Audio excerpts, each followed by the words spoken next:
자, 이번엔 서티에 대해서 얘기할 거예요. 우리가 서티 하는데 서티피케이션을 줄여서 서티라고 부르는 거예요.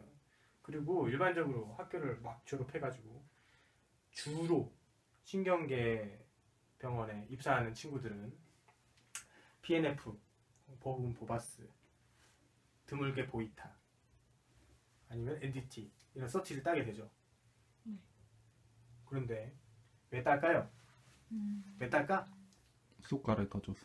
그렇지, 숟가락을 더 줘서요. 아까 얘기했고 지난번에도 얘기를 했지만 우리는 대부분의 치료가 치료적 효과가 있다고 판결이 아니고 판명이 난 것들, 그리고 나라에서 돈을 줘야겠다라고 판정된 항목들을 치료하기 때문에, 그리고 그런 항목들을 급여 항목이라고 했죠. 그런 급여 항목들을 치료하기 때문에 내가 하는 행위가 급여로 청구가 가능한지가 중요한 거죠.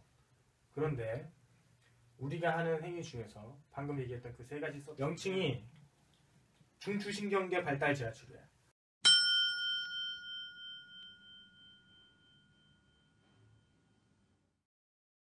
재활의학과 전문의가 처방을 내래.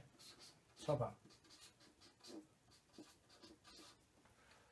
그래서 직접 본인이 해도 되고, 법적으로만 따지면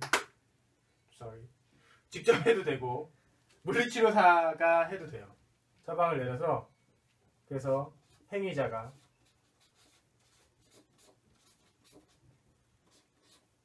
치료를 하면 청구할 수 있어요. 청구 가능. 그런데 이 행위자가 제한이 되는 거지. PNF, NDT, 보바스는 한글로 쓸게. 자, 등등등. 여기에 보이타도 있죠. 보이타. 난 보이타 좋아하는데. 자, 뭐 이런 식으로 해당, 어떻게 보면은 우리 전자제품 KS 인증받는 거랑 똑같아. 이 행위를 인정받아서 할 수 있는 사람이에요 라는 거지, 이 서티가. 그걸 증명해주는 거야. 이런 서티피케이션을 가진 사람이 치료했어요, 그러니까 돈 주세요 가 되는 거예요. 그래서 졸업하고 나서 바로 이거부터 따는 거예요.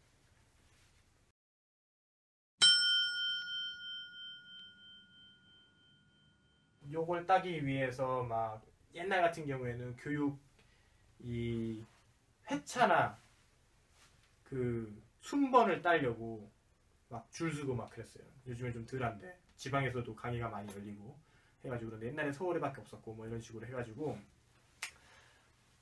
듣기가 힘든 시기도 예전에 있었어요. 그리고 이 서티를 가진 사람 자체가 옛날엔 적었겠죠. 근데 지금은 갈수록 늘었겠죠. 왜냐면 그 사람들이 현업에 계속 있으니까, 미리 딴 사람들이. 그래서 이거 없는 사람 구하기가 더 힘들어요. 그래서 옛날에는 이게 있으면 월급을 한 30만원 더 줬어요, 40만원 더 줬어요, 이런 얘기 하던 선배들이 있을 거예요. 그런데 지금은 한 10만원, 20만원 정도 더 주는 걸로 거의 뭐 가고 있는 걸로 알고 있어요. 대신에 연차를 따지는 병원도 있고, 그러니까 뭐 호봉을 따진다는 거죠. 연차를 따진다는 거는.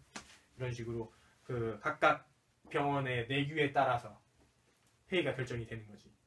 어쨌든 이걸 있는 거하고 없는 거는 청구가 가능한 사람이냐, 내가 한 행위가 그렇지 않느냐 때문에 따는 거예요.